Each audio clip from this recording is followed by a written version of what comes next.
All right, let's talk about finding a great dog trainer right here in the Angier area. We're going to walk through everything you need to know so you can find the perfect person to help you and your pup have a great life together.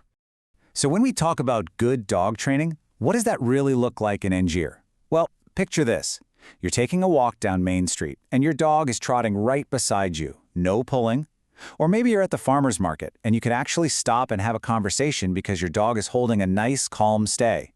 That's the goal, right? Thriving right here in our town. You know, life in Harnett County is a special mix of small-town neighborhoods and wide-open rural spaces. The best trainers get that. They'll help your dog be just as comfortable navigating downtown as they are on a country walk where you might run into some farm animals.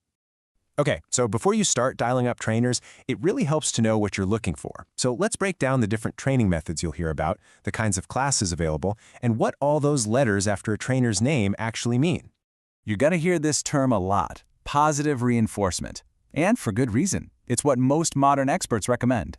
All it means is that you're using rewards, like treats or praise, to encourage the behaviors you want to see. It's humane, it's effective, and it really builds a strong, trusting bond between you and your dog. So what does your dog need right now? It helps to think about it in a few different ways. Do you have a new puppy that needs to learn, well, everything? Or are you trying to work on a specific problem like leash pulling or barking?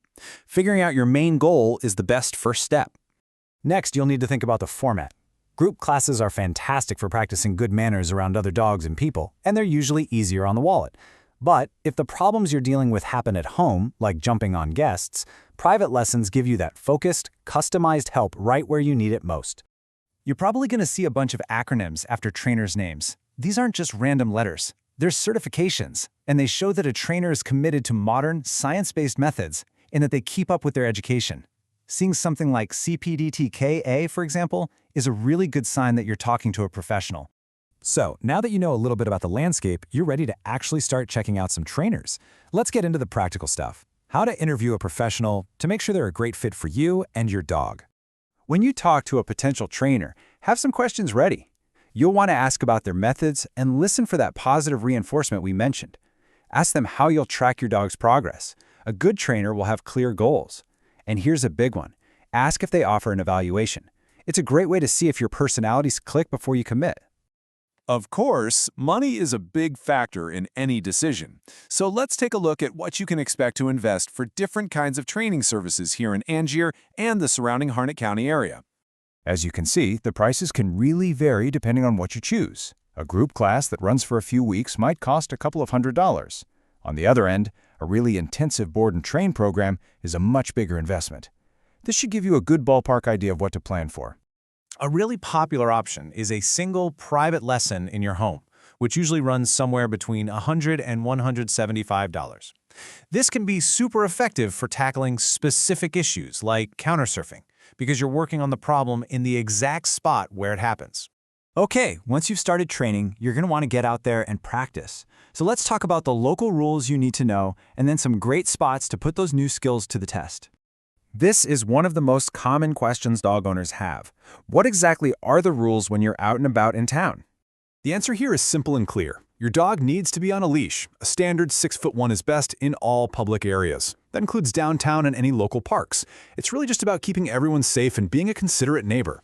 And hey, just a quick reminder for everybody, it is a North Carolina state law that all dogs have a current rabies vaccination and wear their tag. It's a key part of public health. So where can you go to practice? Angier Town Park is perfect for working on the basics. For something a little more challenging, the trails at Raven Rock State Park are excellent for teaching your dog to stay focused around other hikers and wildlife.